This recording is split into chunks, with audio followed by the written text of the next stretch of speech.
Ini untuk mempersingkat waktu, kita mulai saja, nggih. Selamat pagi. Assalamualaikum warahmatullahi wabarakatuh. Salam sejahtera bagi kita semua. Semoga kita selalu diberi kesehatan yang baik. Selamat datang kepada Ibu Bapak sekalian. Terima kasih sudah bergabung dalam webinar PSKK kali ini yang berjudul Melakukan Penelitian pada Masa Pandemi COVID-19. Ini adalah salah satu kegiatan webinar yang diselenggarakan secara rutin oleh Pusat Studi Kependudukan dan Kebijakan Universitas Gadjah Mada. Webinar hari ini menurut saya sangat menarik ya, karena relate sekali dengan kegiatan studi yang dilakukan oleh mahasiswa, dosen, maupun peneliti, terutama berkaitan dengan kegiatan penelitian, baik melalui pendekatan kuantitatif, kualitatif, maupun mixed method dalam konteks pandemi COVID-19. Seperti yang kita tahu, pandemi COVID-19 menuntut kita untuk memiliki langkah strategis dalam melakukan penelitian. Oleh sebab itu, dikembangkan penelitian dengan metode online survei, misal kemudian analisis jaringan melalui big data, media sosial, kemudian kelompok fokus online, dan sebagainya. Oleh sebab itu, webinar hari ini kami mengundang peneliti yang berpengalaman dalam melaksanakan penelitian di Pusat Studi Kependudukan dan Kebijakan. Baik itu penelitian yang dilakukan sebelum pada masa pandemi maupun pada masa pandemi 2 tahun terakhir ini. Pembicara pertama adalah Bapak Jeffrey Ardiansah, SIP, MPA. Beliau adalah salah satu peneliti di PSKK UGM, akrab disapa dengan Bang Jeffrey. Pada webinar kali ini akan membahas tentang mengelola survei secara online. Kemudian dilanjut, pembicara kedua adalah Ibu Heni Ekawati, Esos NSI, yang akan membahas tentang pengumpulan data kualitatif secara online, dan ditutup dengan refleksi metodologis yang dibawakan oleh Ibu Dewi Haryani Susilastuti BSc, atau akrab disapa dengan Ibu Dewi. Baik, untuk 90 menit ke depan, masing-masing penyaji akan berbicara selama 15 menit, kemudian ditutup dengan tanya jawab. Kemudian, oleh sebab itu ya, silahkan kepada Ibu Bapak untuk menuliskan pertanyaan ataupun sharing secara ringkas, padat, dan jelas di kolom chat, mengingat waktu yang dimiliki cukup terbatas. Ini apakah Bang Jeffrey sudah bergabung? Oh, sudah ya. Baik, Bang Jeff, mungkin Bang Jeff bisa mulai saja. Terima kasih Mbak Iki. Ya. Iya Bang, halo, selamat pagi. Sehat selalu ya. Iya. Baik, langsung saya mulai aja ya. Iya, silakan Bang, dimulai saja. Ya, terima kasih. Saya izin share screen dulu.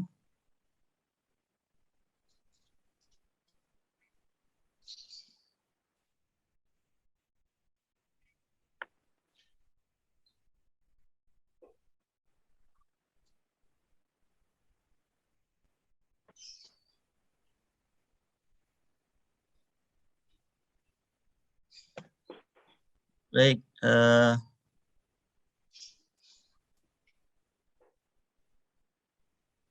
Assalamualaikum warahmatullahi wabarakatuh. Selamat pagi Bapak Ibu semuanya, salam sejahtera bagi kita semua. Yang saya hormati Bu Dewi, kemudian yang saya hormati Bu Heni dan juga teman-teman dari PSKK, dan juga yang saya hormati pula para Bapak Ibu peserta webinar seminar bulanan ya, kalau nggak salah ini, terkait dengan pengelolaan penelitian di masa pandemi. Baik Bapak Ibu, saya mulai. Mungkin terima kasih buat PSKK mempercayakan saya untuk menyampaikan terkait pengelolaan survei secara online. Nanti saya di bagian kuantitatifnya, nanti untuk yang kualitatif Bu Heni.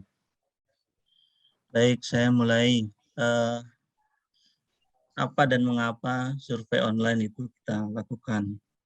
Sebenarnya survei online atau survei daring ya dalam jaringan bukan hal yang baru. Sudah lama sebenarnya sudah ada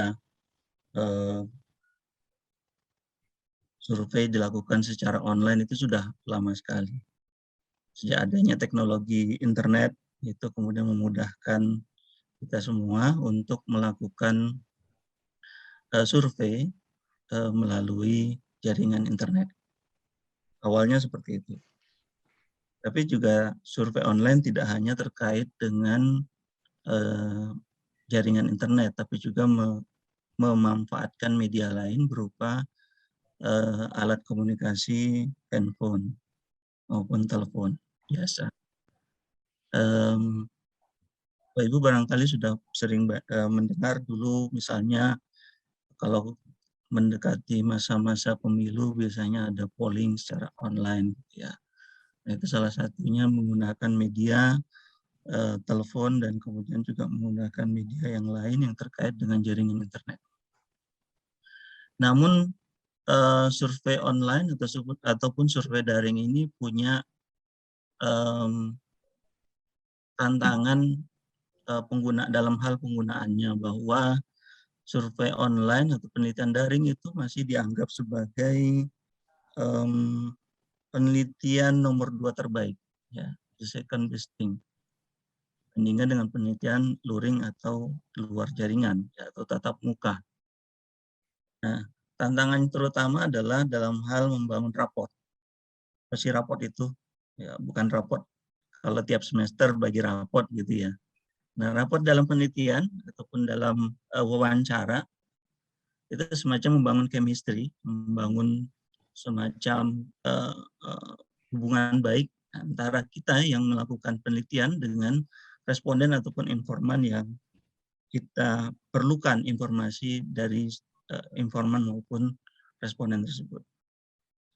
Nah, ketika tatap muka, proses tersebut lebih mudah untuk dilakukan karena kita bisa melihat bahasa tubuh dari masing-masing ya. Kita melihat bahasa tubuhnya responden, apakah dia sedang kondisinya seperti apa ya, sedang welcome atau tidak, kita bisa tahu. Nah, kalau di survei online ataupun penelitian daring itu kita kesulitan untuk melakukan atau melihat ya, bahasa tubuh dari responden ataupun informan kita. Nah, tentunya ini menjadi perhatian penting ketika melakukan penelitian daring. Nah, perkembangan saat ini seperti tadi sudah diungkapkan oleh Mbak Igi dalam pengantar tadi, penelitian online mau tidak mau harus kita lakukan. Apalagi dalam 2 tahun terakhir ya,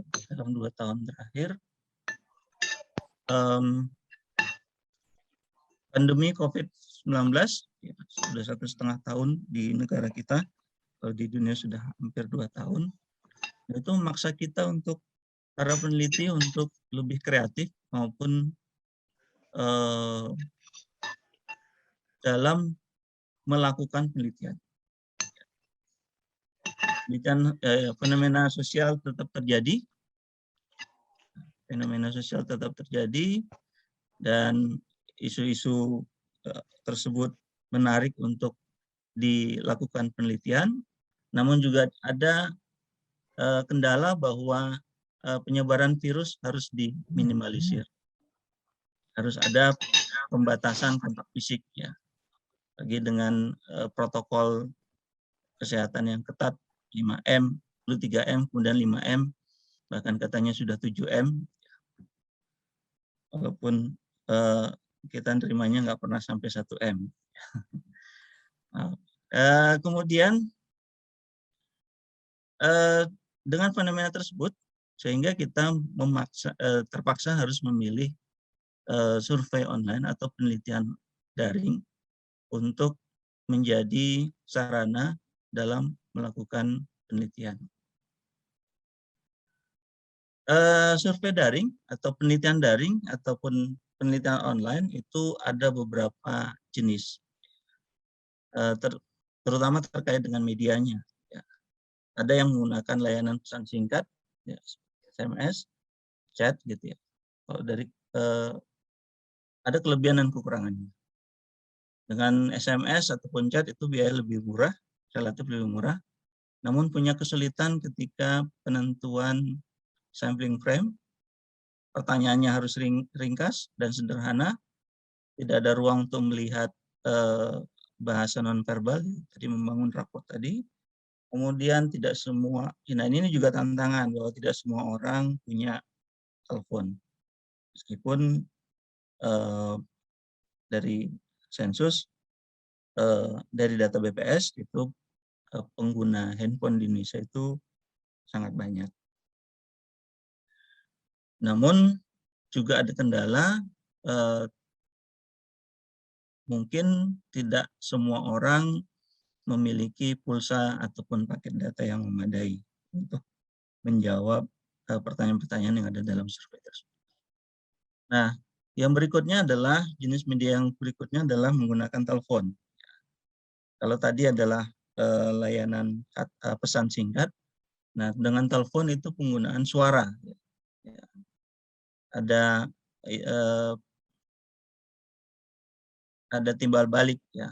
Jadi masing-masing bisa berkomunikasi ya, interviewer kemudian juga respondennya. Dalam phone survey atau juga dalam istilah lain itu disebut sebagai CAT, Computer Assisted Telephone Interviewing ya. Yang menggunakan telepon untuk melakukan tanya jawab. Kelebihannya ada kontak suara, probing bisa dilakukan, apa saja yang menjadi kebingungan responden itu bisa ditanyakan. Kemudian data juga lebih akurat karena langsung di-input dan dikumpulkan di pusat data. Namun tantangannya adalah hampir sama seperti layanan SMS, bahwa sampling frame itu juga tidak mudah. Karena tadi hanya berhubungan dengan suara, sehingga mimik muka maupun gerak tubuh dari responden itu tidak bisa diketahui. Jadi bahasa nonverbal tidak bisa terlihat. Kemudian biaya pulsa relatif menjadi lebih tinggi. Kemudian juga gantung juga pada sinyal. Nah, ini juga ada ketika pertama kali kontak itu biasanya ada tidak langsung bisa terhubung ya, karena dikira kita adalah telemarketer. Jadi kita berapa kali pengalaman di survei dengan phone survei itu biasanya untuk melakukan kontak pertama dengan responden itu butuh beberapa kali kontak supaya dipercaya oleh responden. Kemudian jenis yang lain ya, media yang digunakan dengan media internet, website, yang biasa disebut dengan KW, Computer Assisted Web Interviewing, ya. Yang biasa kita juga sering ya ada online survei yang menggunakan website tertentu ya, website ada beberapa itu yang baik yang berbayar maupun yang gratisan. Kemudian juga mungkin yang familiar kita lakukan, ya PSKK juga sudah pernah melakukan dengan penggunaan Google Form. Ya. Sehingga responden kita minta untuk mengisi sendiri di Google Form. Kelebihannya murah, data dapat segera diinput dan dikumpulkan, jadi tidak perlu ada tenaga khusus untuk menginputnya karena responden mengisi sendiri. Nah, kekurangannya adalah bahwa tidak semua orang punya komputer, tidak semua orang juga bisa mengakses internet, dan juga banyak orang segan untuk mengisi karena mungkin menganggap tidak penting bagi dia, ya. Dan bisa saja yang mengisi hanya orang-orang tertentu yang dikenal ataupun yang tahu dengan kepentingan survei atau penelitian tersebut. Jaringan internet juga menjadi sebuah perhatian ketika dalam penelitian KW ini. Nah, kemudian jenis yang berikutnya adalah penggunaan video call, aplikasi video call maupun aplikasi pertemuan daring, ya bisa dengan WhatsApp call, dengan Zoom ya seperti yang kita lakukan ini, kemudian ada Webex, Google Meet dan media lain ya, ada sosmed yang lain ya, ataupun ya aplikasi-aplikasi video call lainnya. Keuntungannya adalah bahwa dalam metode ini, ya, dalam cara ini peneliti maupun informan ataupun responden bisa saling melihat wajah masing-masing dan raport bisa dibangun, probing juga bisa lebih mudah dilakukan, data kemudian juga bisa segera diinput dan dikumpulkan. Kemudian yang menjadi kekurangannya adalah bahwa tidak semua orang menginstal aplikasi tersebut. Dan tidak semua orang juga sama seperti tadi, mungkin gadgetnya ataupun alat yang dia gunakan tidak memungkinkan dia untuk punya aplikasi tersebut. Selain itu juga persoalan jaringan internet dan juga paket data, ya. Jadi tidak semua orang punya akses pada paket data yang memadai. Sehingga itu kemudian memunculkan biaya yang cukup tinggi. Kalau penggunaan WhatsApp video call itu mungkin relatif lebih murah.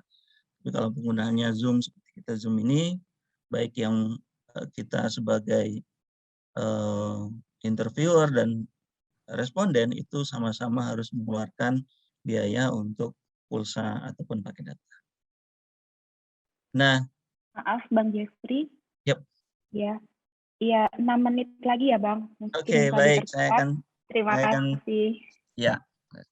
Ya, nah tadi sudah saya sampaikan beberapa metode dan diantaranya itu umumnya adalah daring.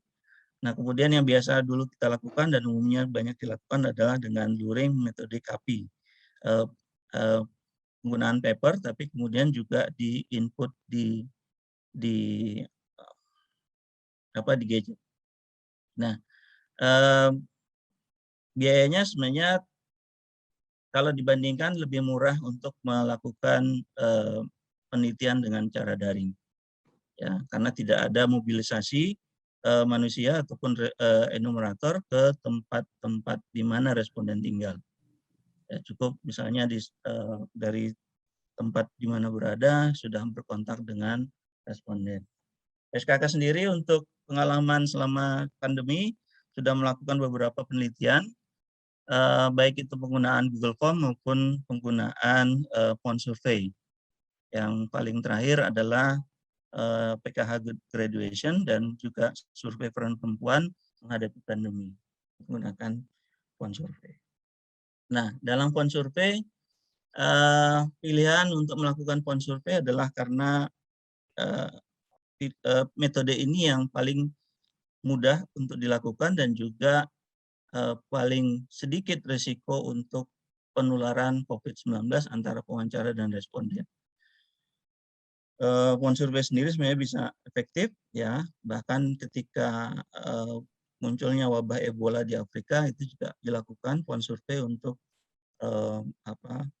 melakukan penelitian.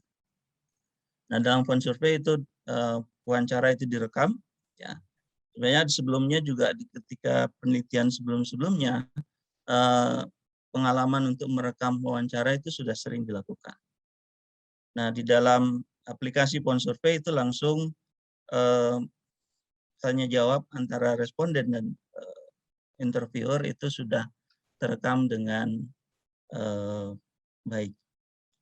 Kemudian untuk durasi waktu selama phone survey itu harus diperhatikan. Idealnya adalah kalau menurut WHO itu sekitar 15 sampai 20 menit. Ya, karena tidak ketemu langsung ya, jadi mempertahankan ya kita sendiri kalau misalnya menelpon 15 sampai 20 menit sudah panas kupingnya ya, kecuali kalau kita teleponan sama orang yang kita sayangi ya, dengan keluarga kita di rumah misalnya, itu mau berapa menit pun itu betah. Nah, tetapi di PSKK waktu yang 15-20 menit ini barangkali akan kurang karena ada proses yang namanya probing dan juga ada proses untuk mengantisipasi jaringan internet jaringan telepon ya, jaringan komunikasi yang bermasalah. Nah, durasi ini 50-60 menit, 1 jam maksimal. Kita mengupayakan untuk tidak sampai 1 jam. Jikapun 1 jam itu kita akan lakukan beberapa kali telepon agar responden tidak bosan dan juga responden kita memberikan waktu pada responden untuk melakukan aktivitas pribadinya yang lainnya. Nah, tantangan di dalam tadi saya sudah sampaikan di depan bahwa tantangan dalam phone survey itu terutama adalah persoalan sampling frame ya, karena kita tidak bisa jadi tidak punya data yang cukup untuk terkait dengan populasinya. Nah, cara yang biasanya PSKK lakukan kalau surveinya adalah survei yang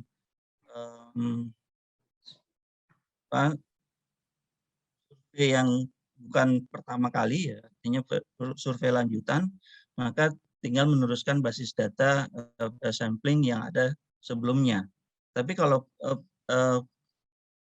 surveinya itu pertama kali, maka harus dilakukan listing, semacam listing pada populasi calon responden, dan itu sebaiknya secara luring karena membutuhkan beberapa sumber data, sumber informasi data yang bisa memberikan ya sesuai dengan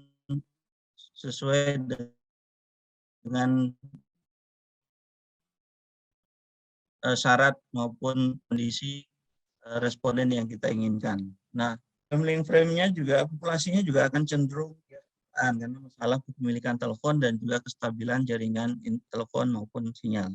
Kemudian ketika membuat sampling itu harus juga menentukan mana yang utama maupun cadangan untuk menghindari atau mengantisipasi yang namanya responden yang drop out maupun non-response. Nah, kemudian kemampuan enumerator dalam melakukan wawancara ini tidak hanya persoalan penguasaan pemahaman kuesioner, tapi juga bagaimana untuk mempertahankan responden untuk betah di dalam komunikasi telepon kita. Ya, jadi bagaimana membangun raport, kemudian bagaimana membuat probing yang tepat dan efisien karena waktunya sangat terbatas, ya kurang dari 1 jam, juga memastikan bahwa responden asal menjawab. Nah, juga di dalam phone survey ini harus disampaikan juga mengenai consent form ya, bahwa menjelaskan siapa kita, kemudian tujuannya, apa keuntungan dan kerugian bagi responden, apa kalau misalnya jaminan keselamatannya seperti apa. Nah, kemudian ada juga persoalan nanti tentang gift ya. Gift biasanya kita memberikan bukan dalam bentuk tunai, tetapi kemudian kalau dalam luring itu biasanya dengan barang tertentu. Nah, kalau dengan daring ini yang mungkin dilakukan adalah memberikan pulsa yang wajar. Jangan terlalu berlebihan sehingga juga jangan sampai responden merasa dia mau partisipasi karena hadiahnya, bukan karena memang ingin berpartisipasi dalam penelitian tersebut. Kemudian dalam hal quality control itu biasanya PSKK ya 1 menit barangkali ini biar saya ya. Dalam hal quality control maka dilakukan supervisi karena biasanya supervisi tidak bisa dilakukan dengan pendampingan, maka dilakukan dengan cara joint call atau telepon bersama. Kemudian ada verifikasi terhadap rekaman, pengecekan rekaman, dan menelpon juga responden yang ada, apakah betul sudah diwawancari atau tidak. Kemudian jika ada ditemukan kesalahan ataupun data yang error, ya karena ada yang missing dan out of range misalnya perlu penjelasan, maka bisa untuk dicek rekamannya atau kembali ke responden untuk diwawancarai. Barangkali itu nanti mungkin kalau ada dalam diskusi barangkali nanti saya akan tambahkan beberapa hal pengalaman PSKK terkait dengan survei online. Mohon maaf, waktunya terlalu panjang dari saya. Terima kasih. Terima kasih, Bang Jeff. Baik, untuk pembicara kedua dari Ibu Heni Ekawati Esos MSI atau akrab disapa dengan Bu Heni. Bu Heni akan menyajikan materi terkait pengumpulan data kualitatif secara online. Dipersilahkan kepada Bu Heni untuk memulai. Mbak Igi minta tolong. Mbak Igi minta tolong filenya. Oh iya, baik, sebentar.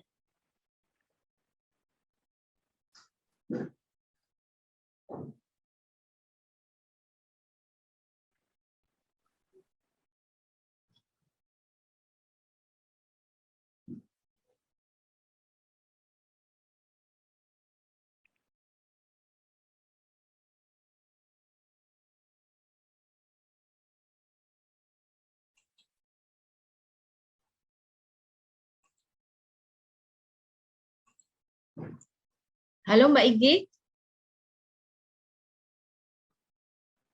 Halo, iya Mbak Heni.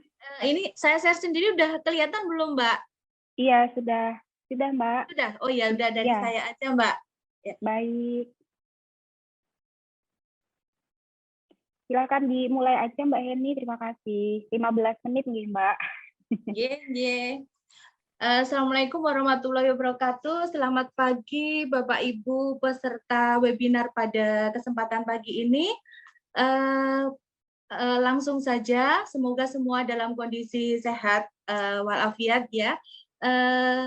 Saya langsung aja melanjutkan dari Bang Jeffrey. Di sini giliran saya untuk menyampaikan yang terkait dengan pengalaman penelitian data, penelitian kualitatif. Nah, sebentar. Nah, penelitian kualitatif tentu tidak mempunyai tantangan tersendiri ya, karena penelitian kualitatif itu kan biasanya menghadirkan peneliti itu sendiri ke tengah informan. Nah, ini pada masa pandemi COVID ini mau tidak mau kita harus melakukan penelitian, maka kita memerlukan sebuah strategi khusus yang pasti di dalamnya ada kelebihan, ada kekurangannya. Nah, di sini saya berbicara berdasarkan pengalaman pada tahun 2020 hingga tahun 2021 ini ketika melakukan pengambilan data yang terkait dengan kebijakan insentif terkait dengan akses rumah tangga miskin terhadap air minum perpipaan, yang ini penelitiannya bersifat tim ya, bukan perseorangan gitu. Jadi di sini kita ada tantangan juga untuk mengorganisir SDM peneliti di dalamnya. Kemudian tantangan lain adalah penelitian daring. Satu hal yang perlu kita persiapkan adalah terkait dengan persiapan substansi ya. Kita harus sudah satu suara ini di antara tim peneliti, tujuan penelitiannya apa, kemudian kita pemilihan lokasi, kemudian stakeholder, kita memakai mewawancarai stakeholder tingkat informan tingkat stakeholder dan rumah tangga. Jadi kita sepakat ini informannya siapa aja, instansi mana aja, rumah tangganya siapa, kriterianya bagaimana. Kemudian kita menggunakan FGD juga, menggunakan wawancara mendalam, dan kita dukung juga dengan data sekunder. Dan kita juga sudah membahas nih habis wawancara bagaimana ini pencatatan hasil wawancaranya itu sudah kita siapkan sebelumnya. Selanjutnya kita memerlukan juga persiapan teknis ya, karena kita berada lokasi ini di 10 kabupaten kota gitu ya. Kita tetap memerlukan perizinan. Ini sebenarnya kita PSKK UGM ketika melakukan penelitian lapangan yang luring pun melakukan perizinan, prosedur perizinan ya. Mungkin perizinannya agak rumit dan lain-lain, tapi tetap kita lakukan. Ini untuk mengantisipasi kejadian kalau di lapangan kita ada penolakan dan sebagainya, itu bisa kita antisipasi kalau kita datang memang secara formal gitu. Kemudian yang tidak kalah pentingnya ketika kita melakukan penelitian kualitatif luring, yang kita lakukan adalah penentuan kontak lokal ya. Dari 10 kabupaten kota mau tidak mau kita memerlukan satu kontak lokal, baik di kalangan stakeholder maupun di kalangan masyarakat. Nah, kontak lokal ini kita ambil dari staf instansi dan juga ada kenalan lokal kita yang sudah sering bekerja sama dengan kita gitu. Ini untuk karena penelitian luring ini terbatas waktunya ya, ketika kita melakukan telepon gitu terbatas, kita tetap harus menjalin relasi yang panjang sebenarnya. Kalau dalam penelitian kualitatif kan kita harus menjalin relasi yang baik, relasi yang hangat, relasi yang panjang dengan informan. Nah, untuk menjembatani keterbatasan ini karena kita tidak hadir langsung di lapangan, kita menggunakan kontak lokal ini untuk menjaga relasi kita, karena wawancara tentu tidak akan dilakukan satu kali, karena kualitatif akan berulang-ulang seperti itu. Nah, selanjutnya karena ini tim, maka diperlukan koordinasi tim teknis, yaitu terkait dengan pembagian tugas, ketua tim tugasnya apa, manajer penelitian penting ya, ini untuk menggawangi penelitian itu dari awal sampai akhir, ini sampai mana, pengambilan data sampai mana, si A melakukan apa, si B apa, kapan kita rapat koordinasi, dan seterusnya. Kemudian kita melakukan pembagian wilayah setiap peneliti satu lokasi, karena 10 lokasi kita, karena kualitatif kita mengharuskan peneliti itu harus ikut hadir di situ dalam melakukan wawancara sendiri. Karena seperti kita ketahui kalau meskipun ada pedoman wawancara, tapi sebenarnya kualitatif instrumen yang utama itu adalah di penelitinya itu sendiri untuk bisa melakukan pengembangan pendalaman gitu.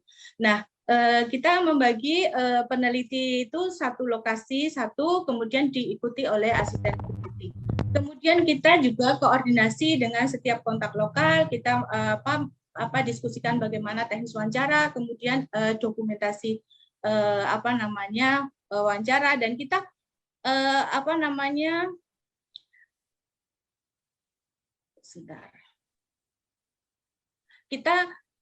kita dokumentasi wawancara bagaimana harus kita lakukan, itu sudah kita diskusikan. Selanjutnya pelatihan kita ada 2. Yang pertama itu kita lakukan peneliti itu sendiri dan asisten kita pelatihan untuk menyamakan persepsi, untuk diskusi untuk analisis dan sebagainya. Kemudian kita juga melakukan pelatihan untuk kontak lokal ya. Kontak lokal ini sebenarnya tidak kita arahkan untuk ke arah wawancara dan sebagainya, tapi kita arahkan untuk menjaga relasi yang panjang, karena hampir satu informan itu pernah kita wawancarai 3 kali sampai 3 kali gitu. Nah, ini kontak lokal ini yang memastikan bahwa kita benar-benar mendapat persetujuan untuk wawancara, form consent, kemudian kita mendapatkan nomor kontak, karena ini penting ya. Kalau untuk penelitian daring ini kan nomor kontak sangat penting sekali gitu. Nah, kemudian kontak lokal juga membantu kita untuk pengumpulan data sekunder yang kita butuhkan. Karena dengan adanya data sekunder tersebut yang sudah kita kumpulkan sebelumnya, tim peneliti itu akan mempelajari data sekunder itu. Jadi sebelum kita melakukan wawancara, kita sudah tahu nih background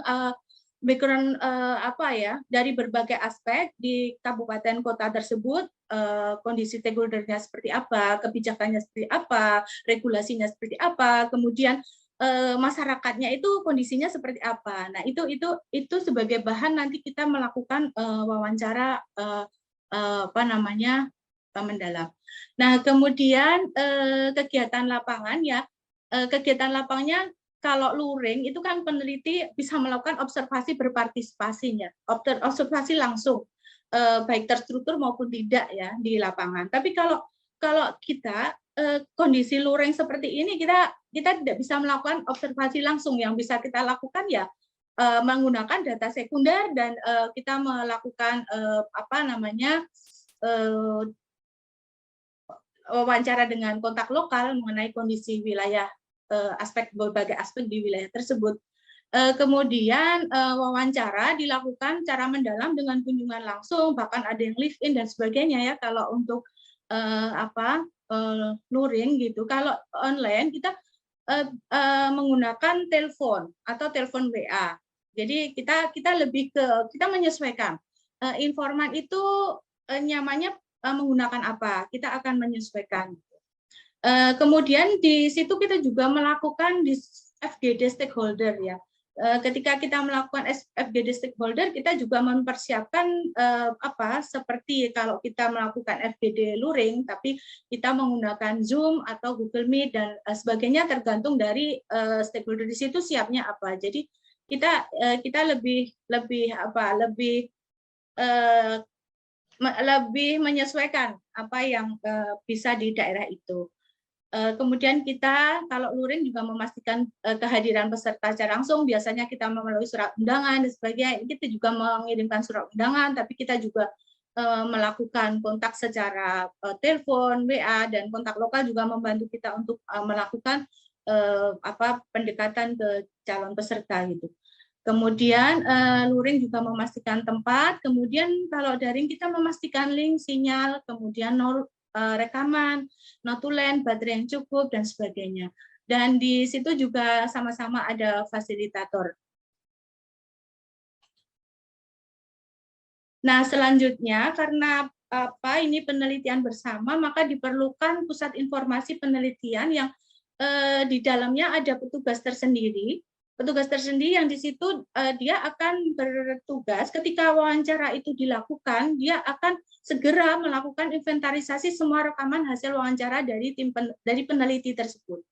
Kemudian juga melakukan inventarisasi catatan penelitiannya apa, kemudian segera melakukan transkrip. Selanjutnya dilakukan pemilahan data, dan di situ Zoom atau diskusi antar peneliti dengan pusat informasi penelitian ini sangat rutin dilakukan. Jadi ketika data masuk, semua tim ikut. Jadi ketika nanti kita giliran akan wawancara di lokasi kita, karena kita wawancara juga menyesuaikan jadwal dari informan gitu.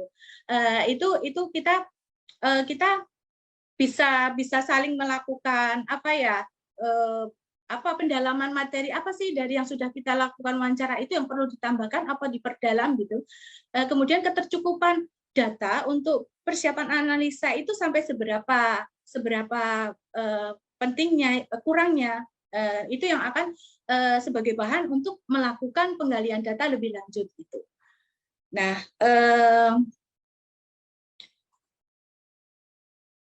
selanjutnya ketika kita melakukan wawancara juga dengan rumah tangga ya, itu tadi stakeholder, kita rumah tangga juga demikian, jadi kita sudah mendapatkan daftar nama-nama rumah tangga yang sesuai yang kita maksud, sesuai tujuan penelitian gitu, kemudian berikut nomor kontaknya. Jadi ketika kita akan melakukan wawancara ke rumah tangga, itu rumah tangga sudah tahu kalau ini yang memberitahu adalah nomor teleponnya adalah si A, si B. Jadi penolakan itu bisa kita hindari, dan menjaga relasi bisa sebisa mungkin kita lakukan karena kunjungan tidak hanya sekali. Kemudian di tantangan ini ya, tantangan ketika kemarin kita melakukan wawancara itu banyak sekali, karena kita lakukan pada masa-masanya COVID-19 di wilayah-wilayah yang kita wawancara itu cukup tinggi, bahkan beberapa informan kita ada yang meninggal karena terkena COVID gitu. Jadi untungnya kita udah wawancara, tapi kita bisa tambahkan lagi dengan informan yang lain gitu. Selanjutnya kelebihan dari penelitian secara daring yang jelas ini adalah strategi dan inovasi, bisa disebut strategi inovasi ya, karena kalau pandemi ini berlangsung bertahun-tahun, apa kita tidak akan melakukan penelitian ya? Mungkin ini terlepas dari pro kontra, terlepas dari kelebihan dan keterbatasan dan sebagainya, kita mencoba penelitian ini saat ini sudah sampai pada analisa data gitu. Nah, selanjutnya pada kondisi pandemi, informan sebenarnya lebih safety. bisa jaga jarak. Kemudian kalau informan itu stakeholder, dia merasa lebih bebas. Saya lebih senang diwawancarai secara daring nih, karena saya dalam perjalanan dari kota A ke kota B atau dari acara apa ke acara B, ini dari mobil bisa apa namanya menjawab gitu. Jadi yang kami hadapi kemarin sebenarnya ketika kita aduh nanti ini ada penolakan, ada tentang. Ternyata beberapa informan malah menyampaikan lebih enak ini diwawancarai secara daring karena kita jadi dari sisi waktu lebih fleksibel. Mau berapa kali nanti wawancara lagi silakan. Ada yang seperti itu juga. Itu kemudian dokumentasi terekam baik via Zoom, recorder, kemudian HP atau catatan peneliti. Kemudian penjadwalan wawancara lebih fleksibel seperti yang saya sampaikan tadi. Jadi informan lebih fleksibel. Nah, sementara untuk keterbatasannya memang observasi tidak bisa dilakukan secara langsung. Jadi kita kurang bisa menangkap perilaku, sikap, gestur, mimik, sikap informan secara langsung dan sebagainya kecuali kita melalui Zoom. Kemudian membangun relasi dengan informan sangat terbatas, itu beda dengan kalau kita luring, tapi kita atasi dengan kontak lokal itu dan sebisa mungkin kita membangun relasi yang baik. Kemudian memang lama waktu wawancara terbatas, kita tidak bisa lama-lama ya, misal 20 sampai 30 menit. Kemudian tidak semua tema penelitian dapat dilakukan secara daring gitu ya. Kalau misalnya tema-tema fundamental atau apa gitu, mungkin ini tema-tema yang di permukaan ya. Kemudian juga lokasi biasanya ya hanya yang ada sinyalnya dan kebetulan kami penelitian memang di perkotaan. Jadi kalau untuk urusan sinyal memang tidak ada kendala. Tapi mungkin di wilayah-wilayah yang mungkin mau penelitian di wilayah desa gitu, kendala sinyal mungkin sangat kental gitu. Nah, saya kira itu Mbak Igi, Bapak Ibu sekalian yang bisa saya sampaikan. Terima kasih. Terima kasih Mbak Heni. Wah, ini 15 tab beneran. Baik, ini untuk pembicara penutup dari Ibu Dewi. Ibu Dewi akan melakukan refleksi secara metodologi. Mungkin bisa langsung dimulai saja, nggih, Bu? Halo, Bu Dewi.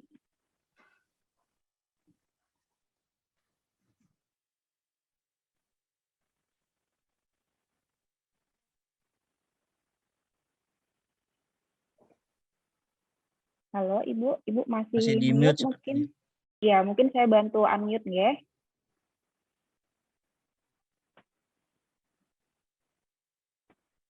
Ya, sebentar ya. Oh ya. Baik.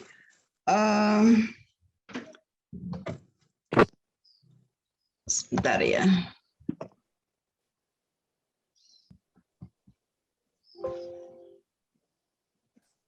Oke, sebentar saya.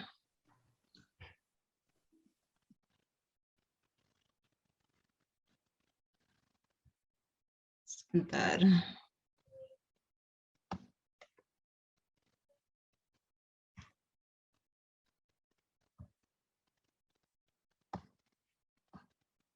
Sebentar ya, ini saya.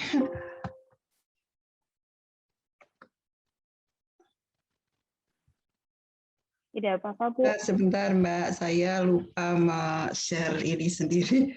Terus saya.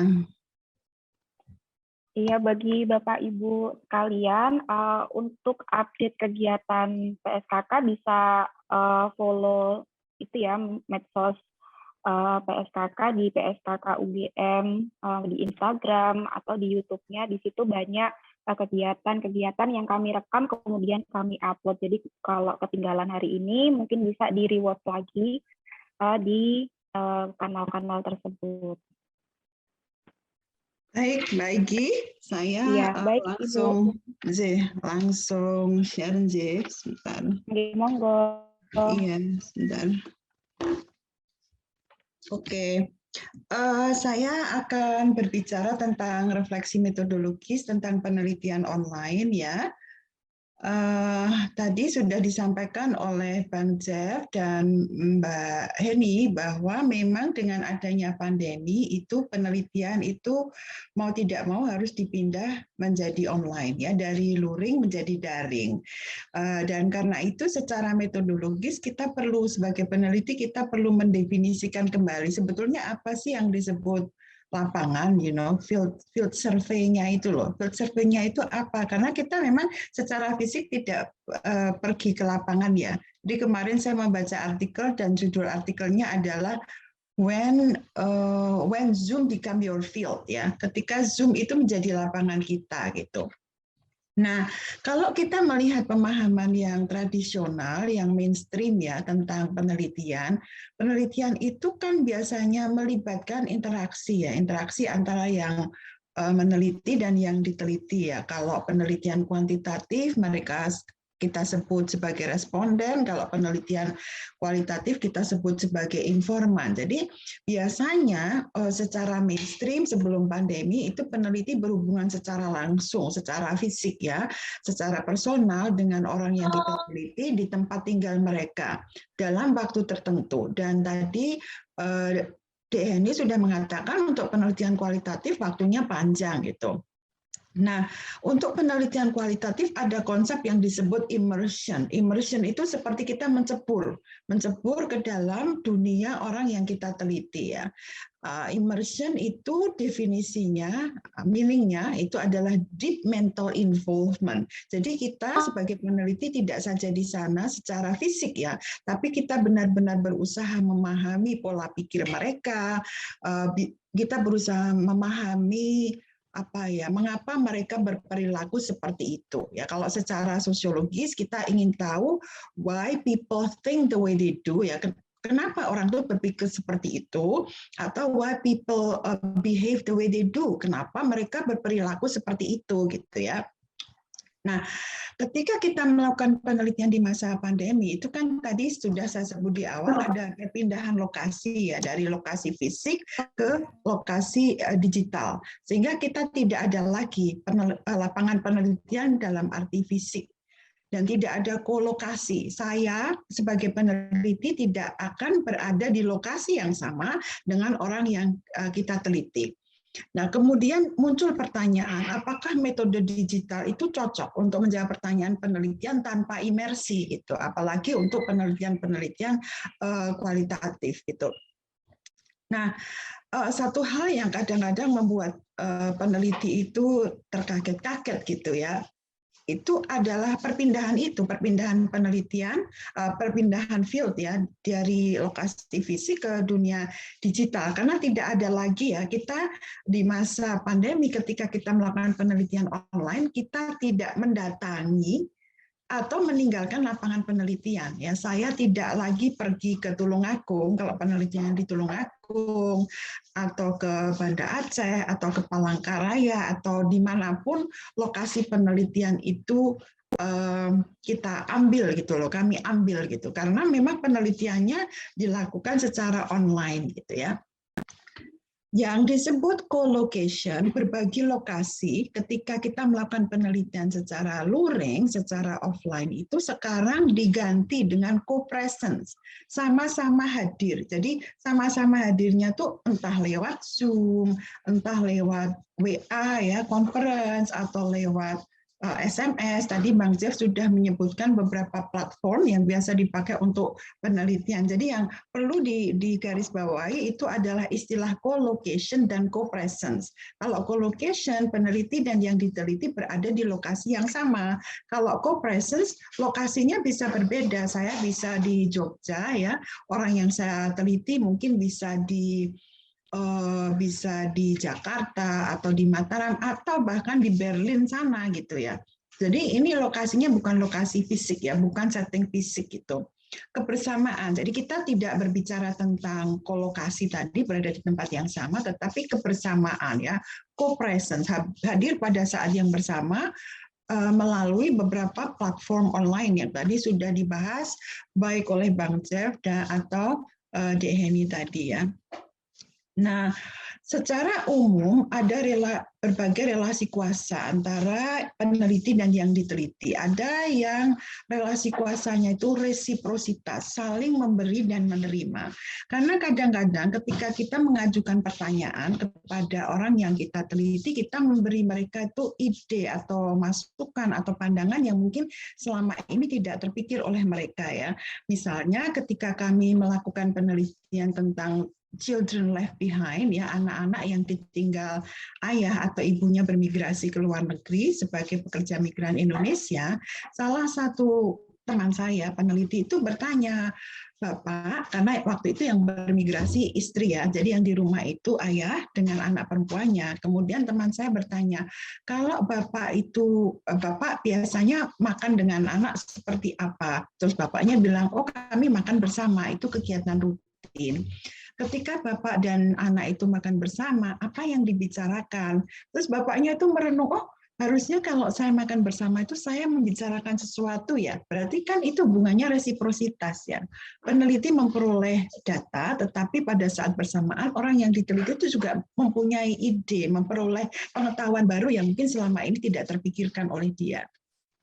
Hubungan antara peneliti dan yang diteliti itu bisa sifatnya asimetris ya, karena relasi kuasanya tuh lebih besar ya. Oh saya peneliti dari UGM, mungkin orang yang saya teliti itu ada rasa sedikit minder sehingga hubungannya tidak setara.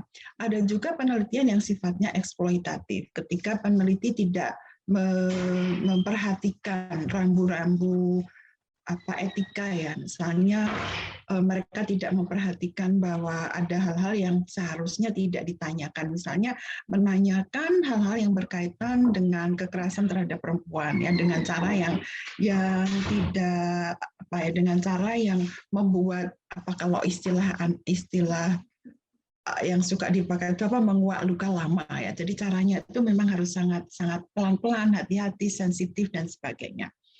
Nah, penelitian online ini memberi ruang bagi orang yang kita teliti itu untuk mengambil keputusan yang mandiri ya, sesuai dengan yang mereka inginkan. Jadi dengan kata lain mereka punya kemampuan untuk mempraktekkan keagenan mereka karena mereka bisa mengontrol akses kita ya ke lapangan. Bisa jadi mereka kalau misalnya saya bertemu dengan seseorang saya bertemu dengan orang yang saya teliti, saya sudah di situ sudah janjian dan mungkin dia tidak enak ya tidak nyaman melanjutkan penelitian ini walaupun kita sudah memberikan informed consent ya. Kalau Bapak Ibu merasa tidak nyaman dalam proses penelitian ini, Bapak dan Ibu bebas ya untuk menghentikan penelitian ini, tapi kan kita sebagai orang Indonesia pada umumnya kan nggak enakan ya untuk mengatakan wah sudah berhenti saja sampai di sini gitu ya.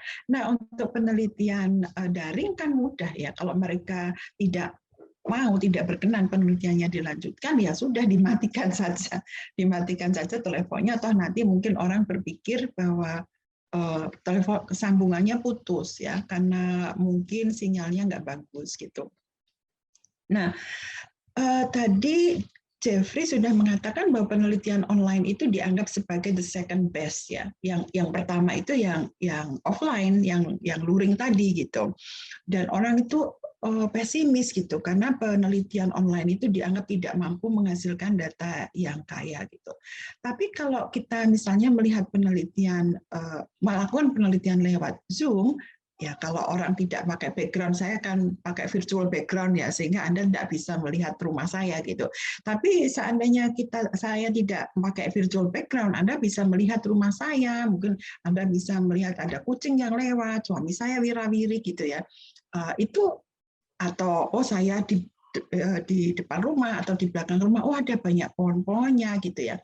Nah, itu kita bisa melihat dan itu memberikan konteks fisik ya, walaupun kita tidak di sana secara fisik. Nah, apalagi kalau sinyalnya jelek, orang harus keluar gitu ya.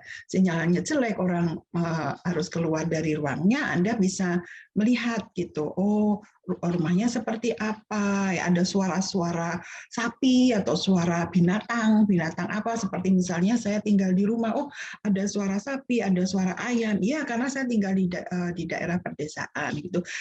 Pakai telepon pun ya, kita bisa dengar itu kok ada suara motor lalu lalang. Oh iya, saya ini kebetulan tetangga saya ada yang meninggal misalnya ya, atau saya tinggal di dekat jalan besar gitu. Nah, tadi DNI sudah mengatakan tentang alat perekam ya, bahwa kalau kita melakukan penelitian lewat Zoom itu kita langsung bisa direkam. Demikian pula kalau kita melakukan penelitian dengan WA ya, dengan WA conference itu kan bisa langsung direkam gitu. Nah, kalau kita melakukan penelitian secara luring, kadang-kadang alat perekam itu mengganggu ya. Orang itu mengganggu, terus kadang-kadang ketika berbicara itu dia melihat telepon kita atau alat rekaman kita sehingga dia tidak leluasa berbicara. Atau kalau masalah yang kita teliti itu agak sensitif gitu ya, mereka cenderung mensensor ya, ada self censorship gitu. Ada hal-hal yang sebetulnya ingin mereka sampaikan tapi tidak disampaikan gitu. Nah, kalau kita melakukan penelitian secara online, kadang-kadang tuh orang lupa bahwa percakapan itu direkam sehingga mereka lebih leluasa, lebih luas dalam apa ya, menyampaikan yang ingin mereka sampaikan. Nah, kadang orang cemas ya,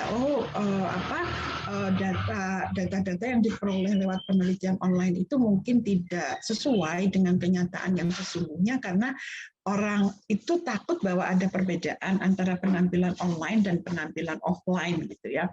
Tetapi selama ada pandemi ini kan orang itu biasa ya. Sekarang orang menjadi terbiasa berkomunikasi secara online gitu, sehingga orang tidak merasa kiku, tidak merasa bahwa seolah-olah mereka harus punya split personality. Ini personality online saya seperti ini, personality offline saya seperti ini. Tidak. Jadi beberapa tulisan itu mengatakan bahwa dengan panjangnya COVID ini orang semakin terbiasa memakai media online sehingga itu sudah second nature saja, sudah biasa dia memakai, nggak ada jaim dan sebagainya ya. Saya kalau online seperti ini, kalau offline juga sama seperti ini. Jadi ini merupakan sesuatu yang tidak, menurut beberapa tulisan yang saya baca, ini bukan sesuatu yang harus dikhawatirkan sekarang ini ya. Nah, karena itu media online itu bukan dianggap sebagai sesuatu yang sifatnya teknologis. Ini media sosial, benar-benar media sosial yang dipakai orang untuk saling berkomunikasi satu sama lain, baik untuk tujuan riset maupun tujuan non-riset. Malah juga salah satu hal yang saya baca, salah satu plusnya dari penelitian online ini adalah karena waktunya pendek ya. Tadi Bang Jeffrey sama Bu Heni sudah menyebutkan waktunya pendek, tidak bisa panjang-panjang. Karena orang yang kita teliti itu sadar bahwa waktunya pendek, mereka itu cenderung memberi jawaban apa adanya, gitu ya. Kalau kita penelitian face to face, waktunya lebih lama, ada lebih banyak ruang bagi orang untuk berpikir lebih jauh, berpikir panjang tentang pertanyaan yang kita ajukan sehingga jawaban mereka itu cenderung normatif gitu ya, bukan mereka tidak menyampaikan apa yang benar-benar ada dalam hati mereka gitu ya. Nah, tadi sudah saya sampaikan karena orang sudah terbiasa pakai media online, kita tidak sebagai peneliti tidak usah khawatir bahwa ada personality yang berbeda ya, personality online dan personality offline itu tidak ada lagi gitu. Nah, salah satu kritik atau kekhawatiran terhadap penelitian online adalah banyak orang yang cemas ya, khawatir kalau kita tidak bisa memberi gambaran yang lengkap gitu tentang tidak bisa memperoleh data yang lengkap sehingga kita tidak memperoleh gambaran yang lengkap juga tentang orang yang kita teliti atau tentang lokasi penelitian gitu.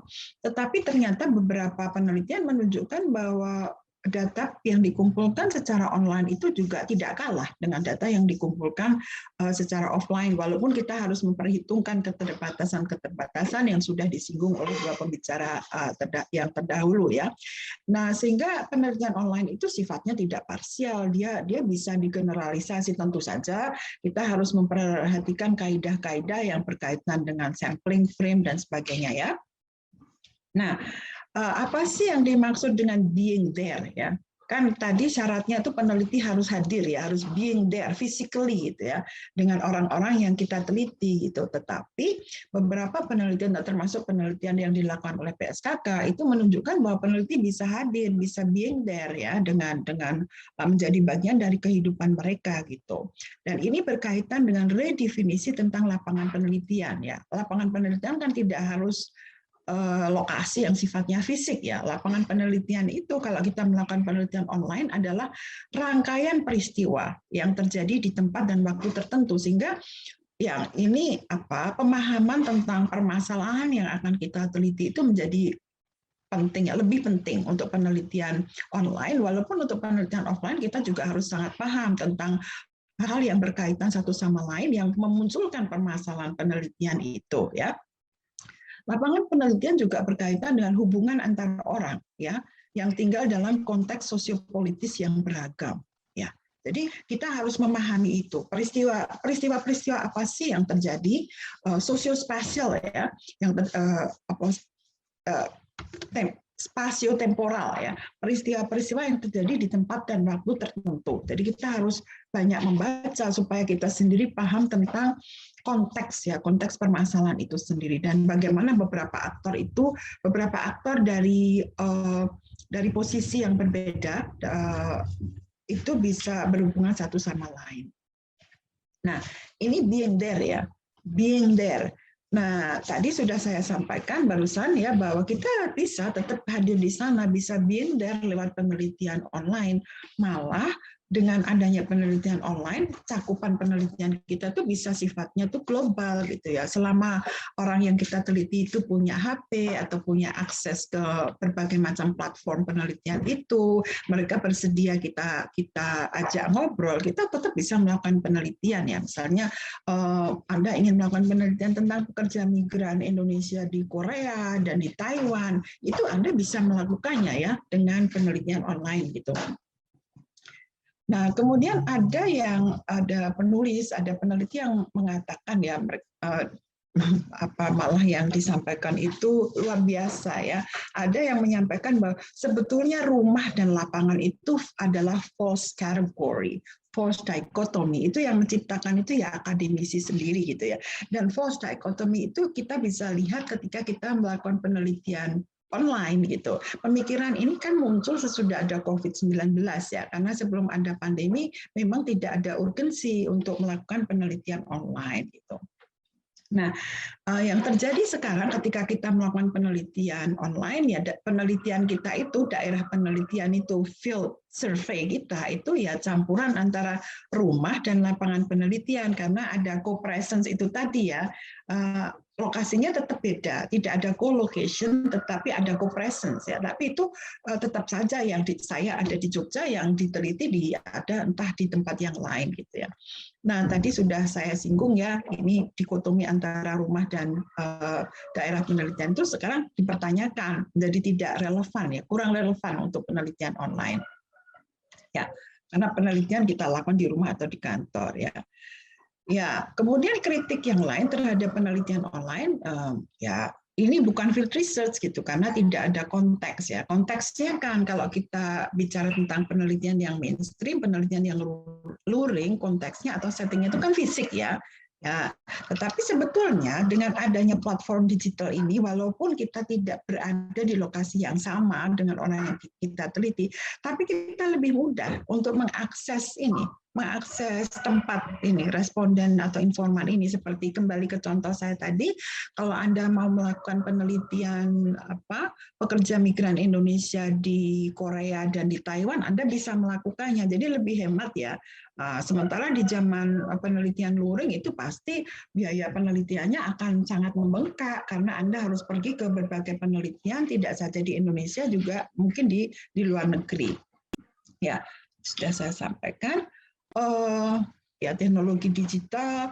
Nah, sesungguhnya penelitian online itu tidak terlalu berbeda dengan penelitian tatap muka kalau kita bicara tentang immersion, ya. Kan orang bilang, oh kalau penelitian luring, penelitian offline itu memungkinkan kita melakukan total immersion.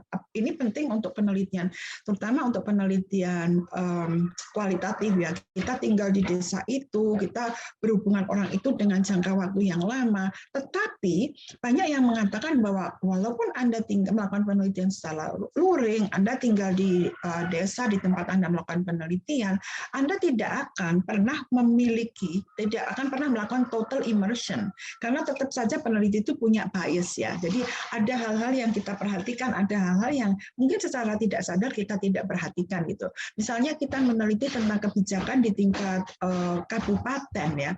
Kan sebenarnya penting juga untuk mengetahui kebijakan di tingkat provinsi gitu, tapi ada bias kita juga, karena terlalu terlalu dekat dengan level penelitian kita, yaitu kabupaten, kita tidak memikirkan lagi konteks yang lebih luas gitu, ya.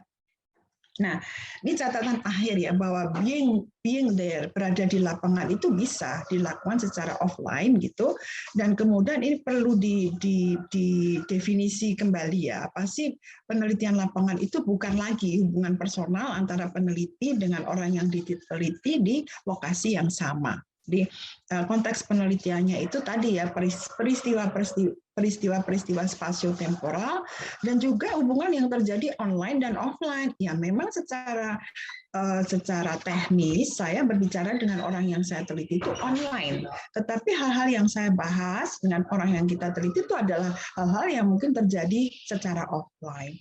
Itu saja, Mbak Igi. Terima kasih atas waktu yang sudah diberikan kepada saya. Terima kasih Bu Dewi atas pemaparannya. Ini saya sudah merangkum beberapa pertanyaan dari teman-teman, Ibu Bapak sekalian. Ada banyak sekali pertanyaan. Ini saya akan membacakan pertanyaan pertama dari Mbak Andin. Ini Mbak Andin, mahasiswa dari Surabaya. Ingin menanyakan mengenai survei daring, Bu. Ibu Bapak, apakah dengan membagikan kuesioner pada orang lain di suatu wilayah tertentu, itu masih memerlukan izin pihak setempat, dan bagaimana sih atau hal-hal apa yang perlu diperhatikan agar responden yang didapat dari mengisi kuesioner tersebut sesuai target? Terima kasih. Mungkin untuk Bang Jeffrey bisa langsung dijawab, ya.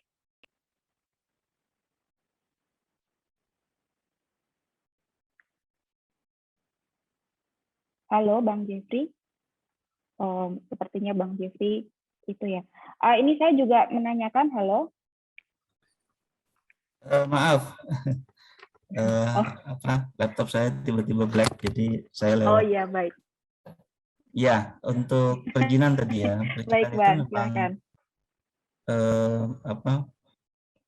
Tetap harus diurus, ya. Apapun penelitiannya pasti butuh yang namanya perizinan. Nah, karena nanti pasti akan ditanyakan oleh responden. Ataupun misalnya sebelum masuk kita akan ditanyakan, ketika misalnya melakukan listing itu pun juga pasti ditanyakan apakah ada perizinan dari penelitian tersebut. Nah, kalau dan biasanya akan menjadi pertanyaan pertama bahwa perizinan itu sudah diurus atau belum. Nah, coba mungkin barangkali bisa bentuk perizinan mungkin barangkali tidak harus sifatnya misalnya harus dari institusi tertentu.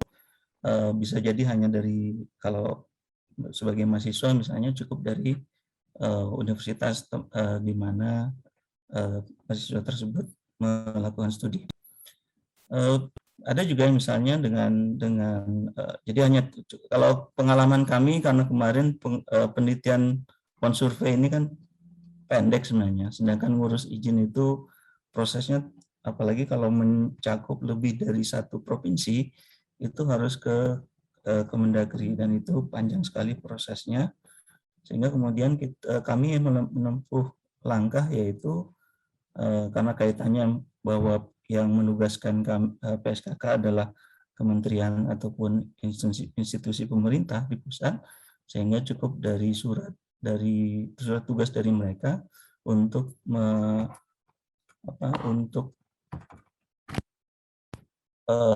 untuk jadi pengantar bahwa penelitian itu bisa dilakukan di tempat tersebut. Barangkali itu. Iya. Baik. Ya, baik. Terima kasih. Ini saya akan membacakan pertanyaan lain. Ini ada pertanyaan yang dikirim melalui Instagram di bagian komen PSKK UGM dari Bapak Sugianto _SGR terkait bagaimana. Ya, halo. Ini pertanyaan dari Bapak Sugianto SGR, pertanyaan yang di submit di akun Instagram PSKK UGM. Pertanyaan pertama adalah bagaimana menciptakan suasana yang nyaman saat akan melakukan pengumpulan data online, terutama melalui telepon. Mengingat biasanya kalau telepon ini ragu-ragu ya menjawabnya, terus juga takut penipuan seperti tadi yang Bang Jeffrey sampaikan, bisa dianggap telemarketer seperti itu. Nah, ini pertanyaan ini relate sekali dengan pertanyaan Bapak Joko Pitoyo terkait kunci keberhasilan penelitian adalah pemahaman konteks dan trust.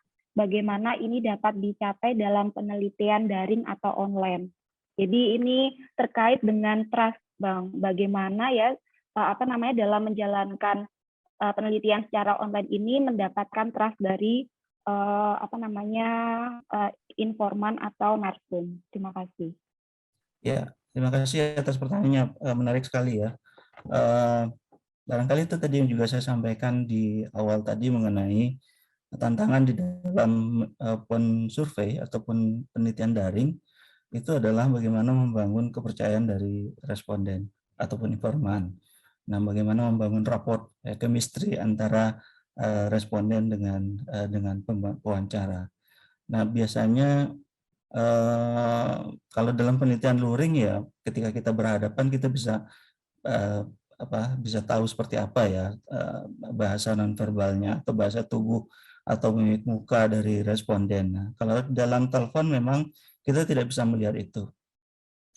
Nah, biasanya yang pengalaman yang kami lakukan di PSKK, yang kita lakukan di PSKK adalah kontak itu tidak hanya sekali. Jadi ada beberapa kali. Jadi pertama misalnya karena kita coba telepon tidak diangkat, kita minta untuk teman-teman di lapangan itu mengirimkan SMS ataupun mengirimkan, kalau dia misalnya ada WA-nya gitu ya, disimpan kemudian ada WA-nya muncul, nah itu lewat WA.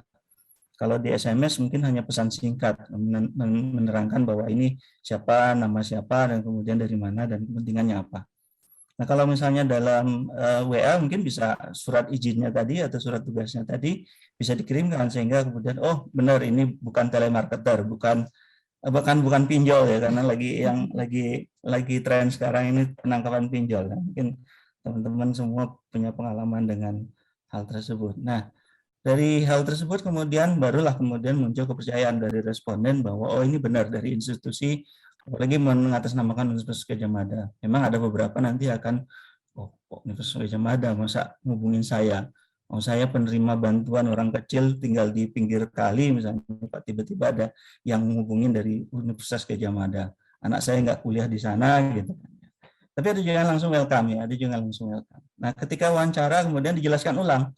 Sudah sudah kontak pertama, kemudian dijelaskan ulang identitas, kemudian dari mana, tujuannya apa, maksudnya apa, dan kewajibannya seperti apa, dan kemudian nanti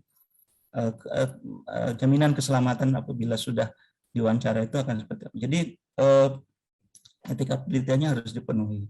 Nah, kemudian juga kaitannya dengan misalnya tadi ya ada juga mengiming-imingi dengan ini apa, saya dapat apa gitu. Kita tidak boleh mengiming-imingi sesuatu.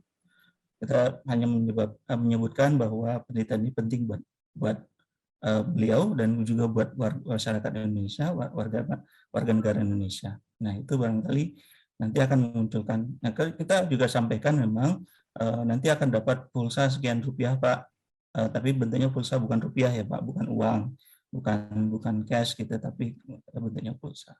Barangkali itu untuk membangun trust dan kemudian raport yang kami lakukan selama ini. Baik, mungkin ada tambahan dari Mbak Heni atau Bu Dewi, silakan. Ya, terima kasih Mbak Igi, Bapak Ibu, terutama Pak Sugianto dan Pak Agus Joko Pitoyo. Tambahan saya, untuk membangun trust itu memang butuh waktu ya. Salah satunya tadi memang kita harus ada surat ya, surat entah dari institusi atau dari pemerintah atau institusi penelitian. Yang kedua, kalau di kualitatif pengalaman kami adalah adanya kontak person lokal. Yang kontak person lokal itu memang kita pilih orang yang bisa masuk ke berbagai instansi dan dikenal gitu. Jadi mereka bisa memberikan pengantar bahwa ini penelitian seperti ini, tujuannya ini, dan untuk menjamin bahwa informan itu mau kita memberikan data ke kita dan kita wawancarai. Kemudian yang ketiga memang setelah itu kita perlu memberikan pengantar yang jelas gitu kepada informan, baik melalui WA atau melalui telepon. Jadi ketika kita nanti akan berhubungan wawancara itu sudah terjalin dengan sangat baik gitu. Karena yang pengalaman di kualitatif ini bahkan 3 kali, 4 kali gitu, dan ya masih bersedia untuk kita wawancarai gitu. Seperti itu Mbak Igi, tambahan saya. Baik, terima kasih. Mungkin dari Bu Dewi ada tambahan atau mungkin nanti terakhir. Sampun buatan. Oh iya, baik Bu. Saya ini ternyata pertanyaannya banyak sekali ya. Maaf kalau mungkin nanti tidak itu mungkin saya rangkum seperti itu, tidak bisa saya bacakan satu persatu. Tapi di sini ada pertanyaan terkait dengan pendekatan penelitian dengan pendekatan kualitatif. Data kualitatif yang dikumpulkan secara online, apakah mesti dilakukan triangulasi kembali? Ini pertanyaan dari Bapak Sugianto SGR juga. Ini pertanyaan hampir serupa dengan pertanyaan Pak Sugiarto terkait dengan penelitian kualitatif adalah dari Ibu Anita terkait wawancara secara luring atau daring campuran baik dengan informan yang sama ataupun dengan beda untuk pengambilan data dalam satu penelitian yang dilakukan. Nah, itu apakah mungkin untuk dilakukan jadi luring dan daring dilakukan secara campur seperti itu? Apakah itu nanti mempengaruhi kualitas data yang dihasilkan nantinya? Kemudian pertanyaan dari Pak Setiadi adalah penelitian online memungkinkan data diambil di luar konteks atau dengan bahasa lain data menjadi bebas nilai. Data bisa diambil di luar konteks peristiwa, terlebih dengan menggunakan analisis big data. Data kualitatif memungkinkan diambil dari hampir semua sumber data online. Apa memungkinkan yang menjadi benang merah yang menyatukan karakteristik penelitian kualitatif konvensional dan online itu. Jadi bagaimana apa benang merahnya? Seperti itu. Nah, ini juga untuk pertanyaan dari Pak Ihsan mungkin tadi sudah dijawab oleh Mbak Heni ya. Sedikit banyak bagaimana caranya responden yang tidak merespon agar mau merespon. Triknya kalau dari Mbak Heni tadi adalah mempunyai kontak lokal. Jadi nanti kontak lokal juga bisa membantu follow up responden ini. Seperti itu. Mungkin dari pertanyaan tadi Bapak Ibu, dari pertanyaan Pak Sugianto SGR terkait data kualitatif yang dikumpulkan secara online, apakah mesti ditriangulasi? Kemudian pertanyaan dari Bu Anita dan Pak Tiadi bisa dijawab? Bisa Mbak, saya izin ya. Saya izin menjawab ya. Ya, kalau menurut saya triangulasi itu perlu dilakukan. Apakah itu penelitian kuantitatif atau apakah itu penelitian online atau offline, kita tetap harus melakukan triangulasi ya, karena fungsi triangulasi itu kan untuk mengkonfirmasi data yang sudah kita kumpulkan dan untuk melengkapi data yang kita kumpulkan gitu. Nah, ini juga berkaitan dengan triangulasi kan bisa macam-macam ya. Kita bisa mewawancarai orang yang berbeda, kita bisa memakai metode pengumpulan data yang berbeda. Misalnya ada wawancara mendalam, kemudian ada FGD ya untuk penelitian yang sama. Mungkin penelitian daring dan luring itu bisa dilakukan sebagai bentuk triangulasi gitu. Jadi kalau selama triangulasi itu dilakukan dengan baik, saya kira itu justru akan menambah membuat kualitas data lebih baik ya gitu. Kemudian dalam kaitannya dengan pertanyaan Pak Setiadi, kalau menurut saya kok tidak ada ya penelitian yang bebas nilai, karena tema yang dipilih oleh peneliti itu sendiri itu sudah menunjukkan nilai peneliti kan, ya kan? Misalnya peneliti yang berbeda meneliti masalah apa ya? Peneliti yang berbeda meneliti masalah ekonomi. Mungkin kalau background-nya ekonomi, dia melihat kemiskinan dari pemasukan, ya, income atau pengeluaran atau expenditure gitu. Tapi mungkin orang yang lebih tertarik pada konsep penelitian yang lebih bernuansa, dia akan memakai eksklusi misalnya. Ya, itu kan juga sudah bias ya. Maksud saya tidak bebas nilai. Background kita sendiri sudah mempengaruhi apa yang akan kita pilih. Ya, apakah temanya, apakah teorinya dan sebagainya. Nah, dalam kaitannya dengan pertanyaan Pak Setiadi yang sangat menarik ini ya, very thought provoking gitu. Benang merahnya itu ya saya kira kita harus pakai triangulasi juga ya. Kita lihat apa yang dikatakan oleh peneliti-peneliti sebelumnya ya, literatur reviewnya. Saya kira ketika kita melakukan penelitian dengan mengambil big data, disitulah perlunya kita melakukan literatur review yang sangat ekstensif supaya kita bisa mendudukkan data yang kita teliti itu dalam konteks sosial, konteks apakah itu konteks teoritis, konteks praktis dan sebagainya. Tapi kita tahu ini posisi permasalahan kita itu ada di mana. Saya kira itu jawaban dari saya, Mbak Igi. Baik, terima kasih Ibu. Mungkin ada tambahan dari Bang Jeffrey atau Mbak Heni terkait pertanyaan yang diberikan. Sepertinya sudah, cuma ini pengalaman kita melakukan triangulasi. Ketika kita mengumpulkan data, sebenarnya triangulasi bisa kita lakukan oleh peneliti itu sendiri yang secara langsung gitu. Ketika kita melakukan wawancara, kemudian informan mengatakan apa, kita triangulasi. Atau kita triangulasi ketika kita, jadi triangulasi ketika kita sudah mengumpulkan data kualitatif, kemudian kita diskusi antar peneliti dalam satu tim itu. Nah, di situ kemudian kita juga akan melakukan agar bisa melakukan pendalaman selanjutnya gitu. Nah, triangulasi itu kan ada triangulasi metode, triangulasi sumber data, triangulasi teori, dan seperti itu, Mbak Igi. Baik, terima kasih Mbak Heni. Dari Bang Jeffrey mungkin ada yang mau ditambahkan? Oh ya, mungkin belum ya. Jadi ini ada pertanyaan dari Pak Bima, mungkin bisa langsung Pak, secara ringkas padat saja ya, mengingat keterbatasan waktu. Baik, terima kasih Mbak atas waktunya. Selamat pagi Bu Dewi, Mas Jeffrey, dan juga Prof. Maryudi.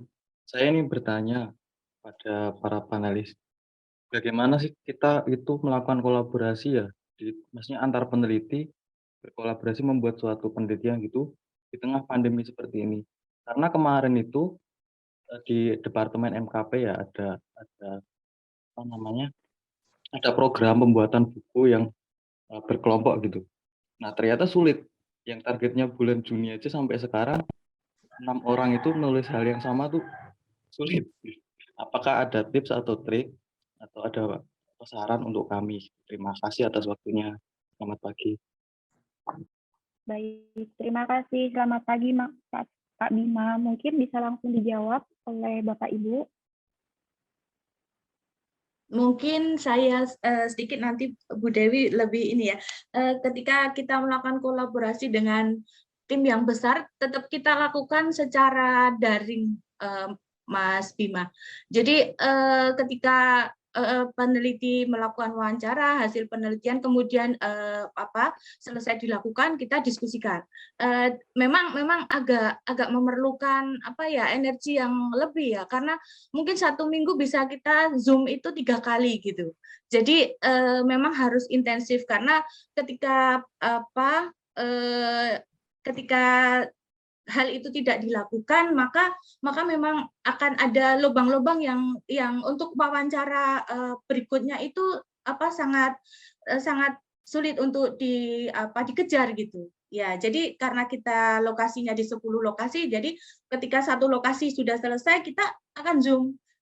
Kemudian untuk lokasi berikutnya juga Serteyum gitu. Jadi di antara internal tim sendiri memang agak kalau untuk kualitatif memang memerlukan energi yang lebih gitu. Monggo Bu Dewi. Ya, sampun, Mas sampun, Jeffrey. sampun Deni. Baik. Iya, baik. Ini 2 pertanyaan terakhir nggih, Ibu Bapak. Ini dari Pak Setio. Ini terkait observasi dalam kegiatan penelitian kualitatif. Izin bertanya, dalam penelitian online kita tidak bisa melihat kondisi lingkungan responden, misal kondisi tempat tinggal, padahal data tersebut bisa saja penting untuk dianalisa. Lalu bagaimana untuk memperoleh data tersebut? Ini bagaimana melakukan observasi secara luring, mungkin daring seperti itu ya Bu. Terus ini juga pertanyaan dari Bu Mini. Untuk pengumpulan data luring, bagaimana cara memastikan sampel frame, membatasi, mengontrol, dan bagaimana cara menentukan atau menghitung sampelnya. Karena populasinya mungkin bisa kita batasi, namun tetap ada keterbatasan untuk mengetahui total N-nya. Bagaimana juga garansinya untuk melakukan generalisasi. Demikian Bu, 2 pertanyaan tersebut. Ibu Bapak, mungkin bisa dijawab. Baik, saya jawab yang pertanyaan yang pertama ya, tadi soal observasi. Tadi Bu Heni sudah mengatakan bahwa penelitian luring itu tidak mungkin tidak semua permasalahan bisa diteliti secara daring gitu ya. Tidak semua permasalahan penelitian bisa diteliti secara online gitu. Jadi kalau memang observasi itu merupakan bagian yang sangat penting bagi penelitian Anda, mungkin penelitian daring, penelitian online bukan pilihan yang tepat gitu. Tetapi menurut saya solusi yang bisa dilakukan tadi kan baik Bang Jeff maupun Bu Heni sudah mengatakan tentang asisten lokal ya. Mungkin bisa data-data yang lain bisa dikumpulkan secara online, tetapi khusus untuk observasi Anda bisa meng-hire asisten lokal untuk melakukannya itu untuk Anda kalau Anda pikir memang Anda harus melakukan observasi itu. Saya kira itu jawaban saya Mbak Igi. Kemudian mungkin Bang Jeff bisa menjawab dengan lebih baik tentang pertanyaan tentang sampling frame tadi dari Mbak Mini. Monggo Bang Jeff. Ya kan Bang Jeff. Oh, mungkin Bang Jeffrey sedang bermasalah. Jadi sedang bermasalah ya. Ya, memang pemilihan sampling frame ini gampang-gampang susah ya, karena apalagi kalau tidak punya sampling frame gitu ya. Kalau ada sampling frame itu sudah lumayan kita bisa mengambil sampel dari sampling frame gitu. Tapi kalau kita membuat sendiri harus membuat sampling frame sendiri itu memang kayaknya agak sulit ya tanpa bantuan dari orang lokal gitu. Tadi kan sudah disampaikan oleh baik Jeffrey maupun Bu Heni bahwa kita perlu bantuan orang lokal yang betul-betul ada di lokasi penelitian itu untuk menghubungi orang-orang yang akan kita teliti. Jadi memang itu gabungan antara luring dan daring ya. Sampling frame-nya itu dibentuk berdasarkan pertemuan langsung dengan orang yang akan kita teliti, kemudian datanya dikumpulkan secara daring gitu. Nah, kalau mencapai N-nya itu juga gampang-gampang susah, karena memang ada orang yang sudah kita pilih, sudah menjadi sampel dari penelitian kita, tadi sudah disampaikan juga, ketika dihubungi tidak mengangkat telepon, tidak membalas WA, begitu. Jadi, mungkin Bu Heni bisa menambahkan? Atau Bang Jeffrey? Sepertinya sudah bergabung. Untuk pertanyaan dari Mbak Mini, Bang Jeff, halo? Jeffrey bergabung kah? Iya, tapi sepertinya juga masih belum bisa on. Baik, dari Mbak Heni mungkin ada tambahan, Mbak Heni? Ya, mungkin nanti soal sampling frame Bang Jeffrey, tapi untuk penelitian luring ini memang kita tantangannya itu di basis data Mbak Igi ya. Basis data populasi maupun sampel yang akan kita ambil itu memang kita dari mana dapatnya. Misalnya kita udah dapat dari data sekunder gitu, ada nomor kontaknya, itu tetap harus kita verifikasi ya. Kita verifikasi ke kontak lokal di sana. Apakah ini memang masih aktif atau tidak gitu ya. Karena beberapa pengalaman memang setelah dari basis data itu kita verifikasi ternyata nomor teleponnya sudah ganti. Kemudian ketika sudah ganti kontak lokal mempunyai atau nomor kontaknya sudah tidak aktif dan orangnya sudah tidak ada di lokasi itu dan seperti itu. Jadi memang di sini tantangan sekali untuk basis datanya itu untuk pengambilan atau populasi atau untuk pengambilan sampel. Ya, halo. Apa suara saya terdengar? Terdengar tapi cilik, Jeff. Oh, iya. Saya coba ini ya. Mohon maaf, ini laptop saya tadi error ya. Ya, kaitannya dengan sampling tadi, memang non-respon maupun drop out itu sangat mungkin terjadi karena bahkan dengan luring pun itu sangat mungkin terjadi. Beberapa pengalaman selama ini juga seringkali kita ketika dengan luring pun itu responden ada juga yang kemudian menolak karena dengan kondisi tertentu. Sehingga kemudian harus disiapkan daftar sampel yang cukup lengkap gitu ya, cukup banyak. Bahkan kalau dalam survei yang terakhir yang kami siapkan itu bahkan tiga kali jumlah total target ya. Jadi jumlah populasinya, jumlah daftar penerima bantuan itu yang kita mintakan itu 3 kali dari jumlah targetnya. Sehingga nanti ketika mencapai ketika melakukan pelacakan itu kemudian ketika responden ternyata tidak respon, ada yang wrong number, ada yang kemudian ada yang masuknya voicemail terus, ada yang di luar jangkauan, dan itu kemudian kita melakukan melakukan penggantian. Sebenarnya juga tadi yang disampaikan oleh Bu Heni tadi juga kita coba kembali kontak dengan informan yang ada di lokasi, kontak yang ada di lokasi agar memastikan bahwa nomor yang diberikan itu sudah benar atau tidak. Nah, untuk kemudian generalisasi barangkali ya karena memang tentunya akan jadi terpengaruh ya dengan pencapaian tersebut. Seperti yang disampaikan Bu Dewi tadi bahwa N itu bisa lengkap itu tentunya bahkan tidak hanya survei daring tapi survei luring pun menjadi ada masalah. Barangkali itu yang bisa saya sampaikan. Terima kasih.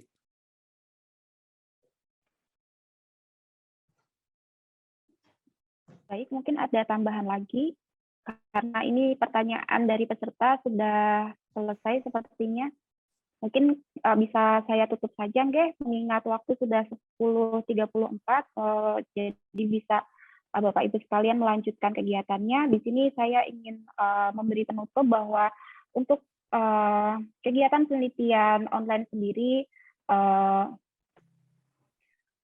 mungkin memiliki banyak hambatan dan juga banyak tantangan ya, tapi ini adalah salah satu bentuk strategi atau mungkin salah satu bentuk kegiatan yang mesti dilakukan meskipun pada masa pandemi COVID-19, bagaimana mendapatkan data yang reliable namun tetap aman seperti itu. Tentu saja itu membutuhkan banyak strategi dan trik. Mungkin tadi dari beberapa peneliti memberikan saran untuk memiliki kontak lokal atau asisten lokal yang akan membantu, misal membutuhkan kegiatan observasi di lapangan dan sebagainya.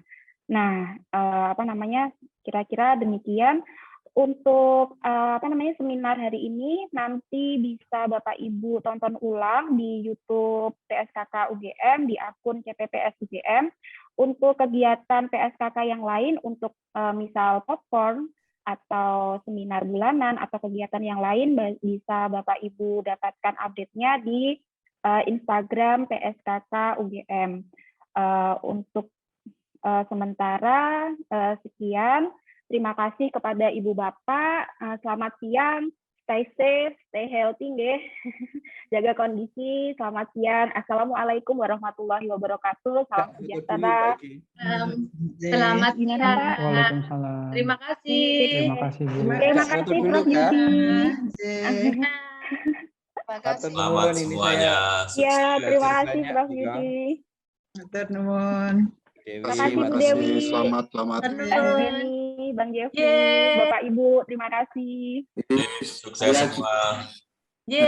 Amit, saya menikmati. Pak Tiadi, Pak Joko, Terima kasih. terima kasih.